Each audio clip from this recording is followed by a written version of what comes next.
I'll tell you, the first time I took LSD, I realized, wow, people see the world so differently. You and the fundamental reality of the universe, of which you are a part, are one and the same, consciousness.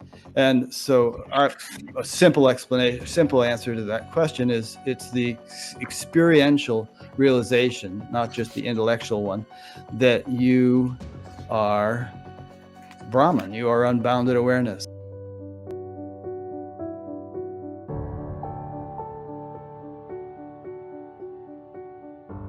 And now the director of Sunseed the Journey and today's host, Amartat Kohn.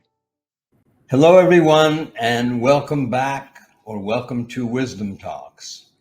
Today we have a special program called Interviewing the Interviewer. Our guest today is Rick Archer, the creator and host of the webinar series Buddha at the Gas Pump. His guests are what he calls ordinary, spiritually awakening people. Rick sees himself as a connector and a collector, a catalyst for more awakening. At least that's what I read someone said about you. And if you find this or our other Wisdom Talks, movies, meditations helpful, please do contribute any amount you wish so we can continue to keep our Sunseed studio alive and well. And you can donate at our website, which is thesunseedstudio.org/contribute. And now it's my great pleasure to say hi, Rick. Welcome to Wisdom Talks. Hi, Amartat. Good to meet you. I've already met you, but good to see you again. So, Rick, you've had these almost 700 interviews with people. Mm-hmm. What is your selection process so that you actually are able to get the people for your talks? So the theme of the show is, from the very outset, one of my motivations was to demonstrate that spiritual awakenings are happening. They're happening more and more commonly, and they're happening to ordinary people. You don't have to glow in the dark to, have been or to be some super duper special person to have had a spiritual awakening. And my motivation for that was that, here in town, some of these people I alluded to who had spiritual awakenings were being ridiculed by friends for making it public, because their friends, they had known them for years. They thought they were just an ordinary guy. How could you must be, getting delusions of grandeur. How could this have happened to you? And so I just wanted to demonstrate that it was happening, and it's happening to normal, ordinary people. And it's everyone's birthright. It's not some super special thing, something that we all have the potential to experience. What do you call a spiritual awakening? Well, good question. Generally speaking, it's the realization that you are not, merely a flesh-bound entity, and your existence, doesn't cease when the body dies. You are consciousness. You are and the fundamental reality of the universe, of which you are a part, are one and the same, consciousness. And so a simple answer to that question is it's the experiential realization, not just the intellectual one, that you are Brahman, you are unbounded awareness, existence, consciousness, bliss. That's your true nature. And also you are an individual person. So the wave, let's say, realizes, hey, I'm not just a wave, I'm actually the ocean, but I'm still a wave. But I now do it from the perspective of being the ocean, not a mere wave. The idea of awakening as a process, as opposed to something that you said is permanent and non-fixed, is actually, I guess, what a lot of us think about it means to be on a spiritual path. Yeah, and there's a great quote from Saint Teresa of Avila. She said, "It appears that God himself is on the journey." So if God is, then certainly we are. The more complex the life form, the more fully embodied the divine can be. The more God has sort of hands, feet, and the ability to experience as in an embodied form, as a living reality. And I kind of like to think that that's the very purpose of the universe. It's God sort of said, well, this is kind of boring, just me alone hanging out here in the unmanifest. I think I'll play around a bit and just create this phantasmagoria of of galaxies and planets and beings through which I can actually experience, and perhaps even it's more fun. They use the word Leela in the Vedic tradition. It's a play. It's more fun than just flat unmanifest being. Let's go talk a little bit about back to 1967, I think it was, when you were driving down the road in Connecticut, right? And Right. you had these guys in the back seat reading the Tibetan Book of the Dead, and somehow the word enlightenment came up. Yep. What did enlightenment mean to you then when you first heard it? It didn't mean much, but a little light bulb went off in my head. It's like, whoa, that strikes a chord.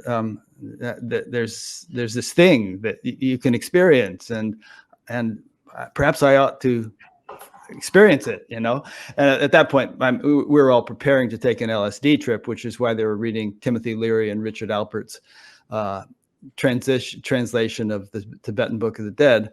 And, over the course of the coming year, I took a lot of drugs and got pretty messed up. But I never forgot that purpose, even though I was really just goofing around.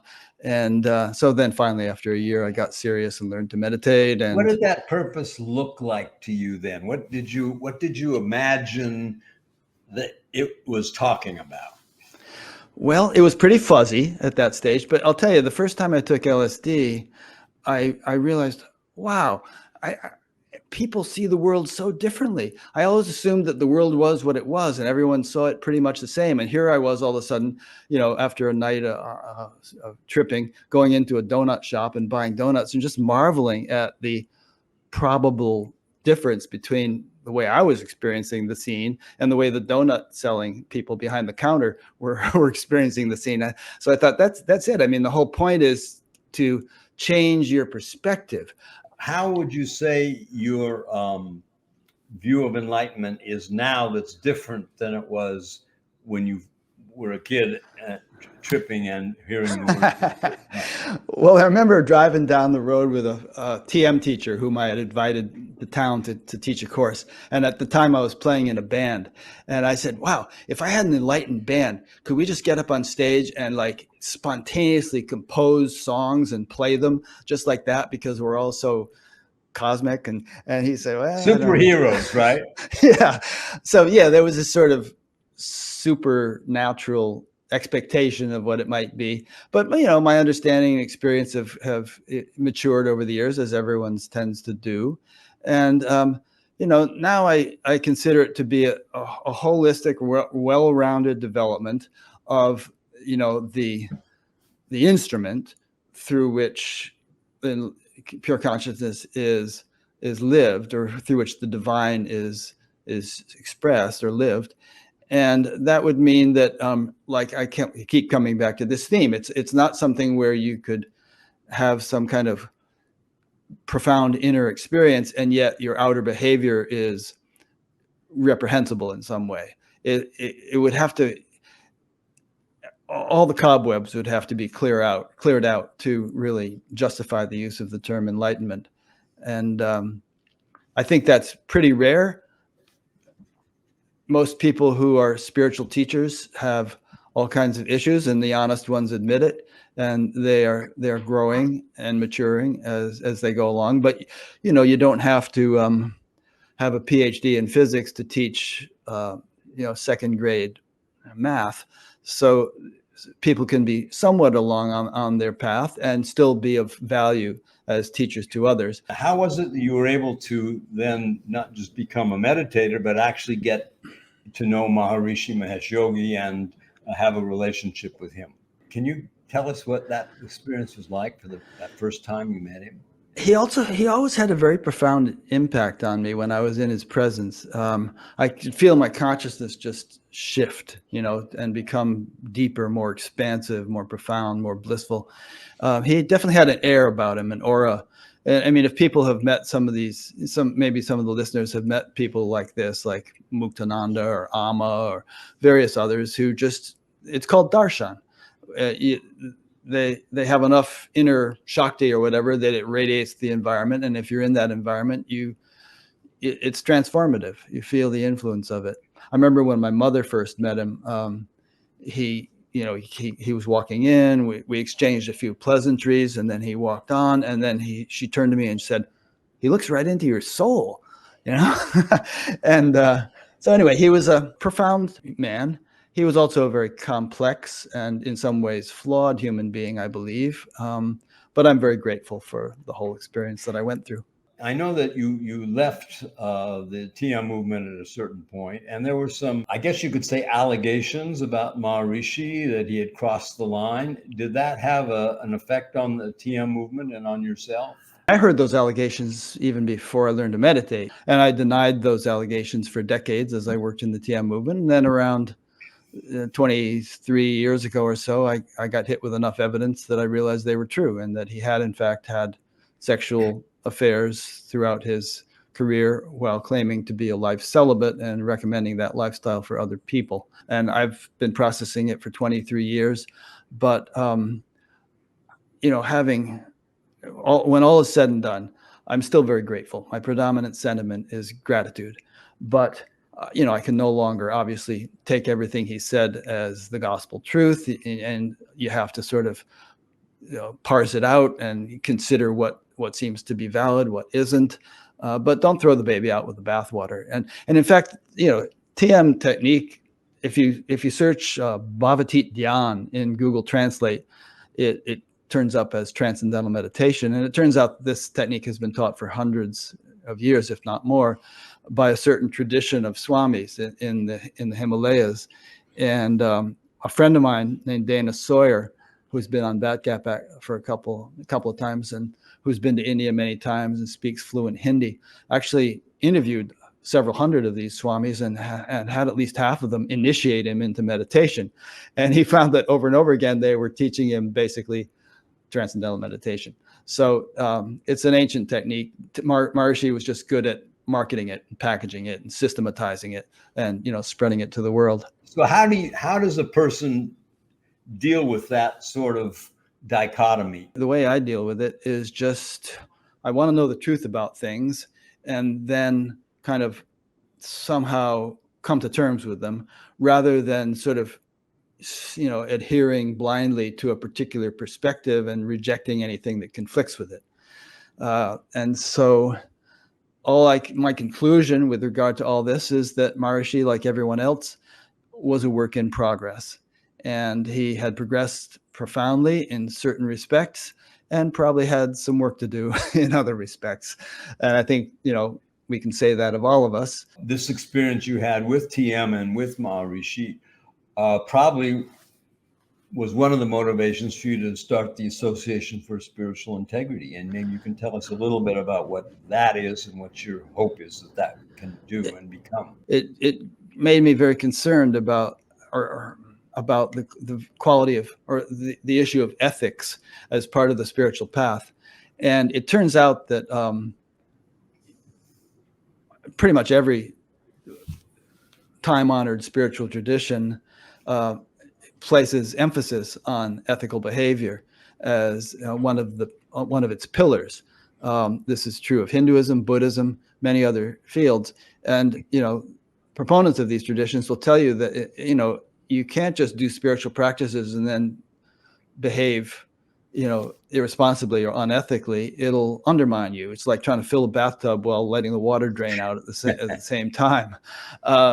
So I gave it, I'd given this a lot of thought. It was very much on my mind. And at one of the Science and Non-Duality conferences, I think it was 2017, I gave a talk on the ethics of enlightenment, which you can see on Batgap.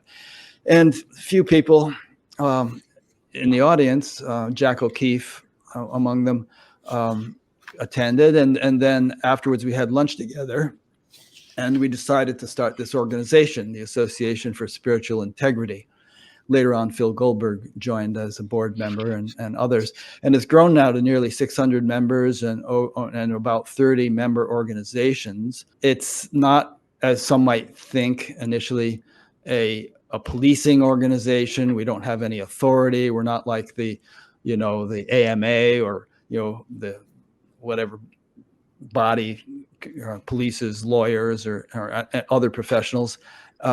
It's just something that, a peer-to-peer effort to popularize the notion of ethical behavior in the spiritual teaching profession. Many people feel that there is some kind of spiritual awakening happening in the world, some epidemic, as it were, of spiritual awakening. And I feel that the condition of the world in this age or any age is an expression or a manifestation of the kind of collective consciousness of humanity. And that's made up by the quality of the consciousness of each individual, just as a forest is made up of individual trees. Now, if the forest is looking all gray and withered, probably most of the trees are not doing so well. You can't just spray paint the forest, which would be analogous to like trying to impose top-down solutions by governments and so on. You have to actually make each individual tree healthy and therefore green, and then you'll have a green forest. So as consciousness rises in the world, and as spiritual teachers play a pivotal role as catalysts or as aids in the raising of collective consciousness, I think it's very important that spiritual teachers hold themselves to high standards, and not blow it, by trying to use their position to take advantage sexually or financially or in other ways of their students, because in so doing, they sabotage the whole endeavor. They give spirituality a bad name, spiritual teachers a bad name, and I definitely think it hampers this awakening that is taking place. A lot of people, you and me and many people, feel that we're in a special time of history where we have this global awakening and increasing consciousness happening. And of course, we felt the same way back in the 60s, by the way. Well, it was happening then too. We're just in a different phase of it. Yeah, I exactly. It feels like we've come around. What's happening in the world today with division, poverty, it seems like we're such a small factor in the billions and billions of people that I'm not sure how we can get to those billions of people to help raise consciousness. Certainly, it's the only way we're going to get out of this situation.